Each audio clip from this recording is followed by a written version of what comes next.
Désignée par l'UNESCO, la réserve de biosphère de Fundy est l'un des endroits les plus uniques au monde grâce à ses marées géantes. Cette série explore certaines des destinations incroyables de randonnée de la réserve. Située au Nouveau-Brunswick, le long du littoral de la baie de Fundy, l'abondance de sentiers de ce paysage permet d'accéder à plusieurs lieux fantastiques. Au centre de la réserve, le Parc national Fundy est un paradis pour les randonneurs. La marée est basse dans le delta de la rivière Upper Salmon, à près d'1 kilomètre du village d'Alma. L'eau reste froide ici tout l'été, en raison des marées. Lorsque des masses d'air chaudes et humides arrivent dans la baie, il en résulte un épais brouillard. Le brouillard suit le cycle des marées. C'est comme si la baie inspire et expire un grand souffle froid. Bien que cette région soit connue comme un endroit où il fait beau passer ses vacances d'été, la baie de Fundy est surtout célèbre en raison des plus hautes marées du monde. 6 heures plus tôt, le delta était couvert de plus de 10 mètres d'eau. Dans un autre 6 heures, la marée transformera cette région à nouveau afin d'y exposer le fond marin. Ce grand delta est un excellent endroit pour observer les marées. La mer monte et descend d'environ 1 pouce par minute. Lors d'une journée calme, vous pouvez la regarder ruisseler à travers les ondulations dans le sable. De vastes zones peuvent disparaître en quelques minutes. Chaque marée fait bouger plus de 100 milliards de tonnes d'eau.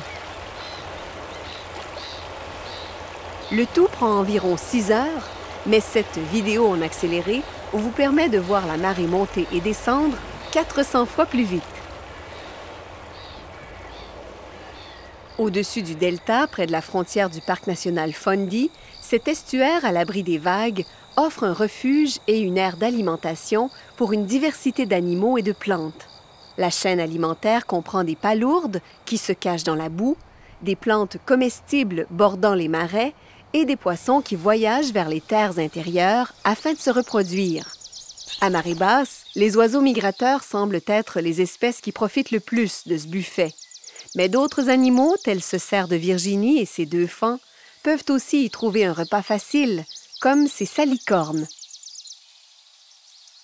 Plusieurs brouteurs et prédateurs vivent dans l'estuaire et font appel à toutes sortes de techniques. Ce grand héron bleu patauge dans l'eau peu profonde et espère tromper sa proie en restant immobile. Ces grands harles préfèrent employer la course comme stratégie de chasse. Ils font de la natation synchronisée, plongeant leur tête dans l'eau pour trouver leur proie. Le héron préfère rester sur place et attraper les poissons avec son long bec pointu. Les harles sont un peu plus audacieux et plongent dans l'eau pour attraper leur nourriture. Les canards peuvent continuer à pêcher lorsque la marée monte, mais les cerfs doivent retourner dans la forêt. Aujourd'hui, la biche a fait découvrir l'estuaire à ses fans. Avec le temps, ils apprendront à naviguer cette zone intertidale seuls. Alors que certains sont obligés de quitter les lieux lorsque la marée monte, d'autres profitent de nouvelles opportunités. Ce grand chevalier patauge sur la boue à la recherche de petits animaux qui se font chasser des terriers. En quelques heures, la marée descendra de nouveau et ce cycle sans fin recommencera. Le paysage de ce lieu fantastique est toujours en mouvement, offrant à ses visiteurs quelque chose de nouveau à chaque occasion.